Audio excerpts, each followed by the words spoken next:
I'm joined by Joe Minarik, Senior Vice President and Director of Research at the Committee for Economic Development. He was also an economist for the Office of Management and Budget in the Clinton administration. Thanks for joining us. Thanks. Lots of talk we've been hearing over the past few months about income equality. That's where the president's focus is going to be. What can the president do? Well, not very much if he can't pass legislation. There's a tax side to the president's toolbox. There's a spending side.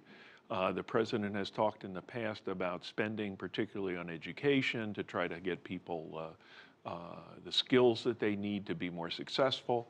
The president could talk about changing the tax law to try to improve subsidies for working people with lower incomes. Then he's going to talk probably about increasing the minimum wage, and he's going to talk about extending unemployment benefits for those who have been out of work for more than 6 months. I guess we can understand the opposition from Congress. We've seen it throughout his presidency, but can he do something himself, executive action? Every president at the beginning of his term, and then probably at least one other time during his term, calls his advisors in and says, what can I do by myself, by executive order very often, or by my regulatory authority to change whatever it is that's his target. The problem with executive orders, the president's own authority, is he can't get new money and he can't change the tax laws. He can't increase the minimum wage. He can't extend unemployment benefits. So they'll talk about that. They don't have very much at their disposal. Right. Will there be something of a political focus in this speech? Because we know that 2014 is an important year because it's the midterm elections. The Republicans control the House.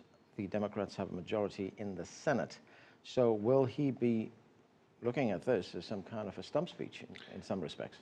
Well, this is his last State of the Union before the 2014 congressional elections. I don't think there's any doubt that there will be a political filter in the White House to try to figure out what will sell. And probably this is part of the reason why they're pushing on this issue of inequality, because they believe that they have a responsive chord in the populace, people who have been having a hard time for the last half dozen years in this very, very weak economy. Right. Given that very fierce opposition that he faces in the House, are there any issues that he can bring to the table where he feels there's room for compromise here? I can get this through. There are a few things where there might be some openings. One of them is potentially immigration reform. The Republican Party, looking from a national perspective, wants to do something on immigration to try to ingratiate itself to ethnic minorities in the United States, particularly Hispanics.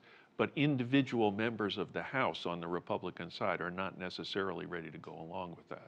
The debt ceiling, do you expect that to come up again? The president probably is not going to want to spend a lot of time in this opportunity that he has to talk about the debt ceiling, but it's a tremendously important issue.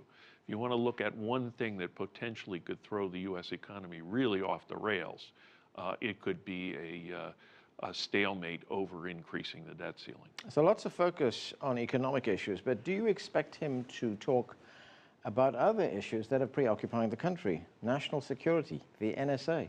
I'm sure that national security, as you say, the question of information availability is going to be up there on the agenda. There are concerns about hotspots around the world. The Middle East is a prime example. However, those probably are not areas where the president can gain an awful lot of ground. I expect him to talk more about domestic issues myself. Okay, so we're going to have to leave it there. Thanks for joining us.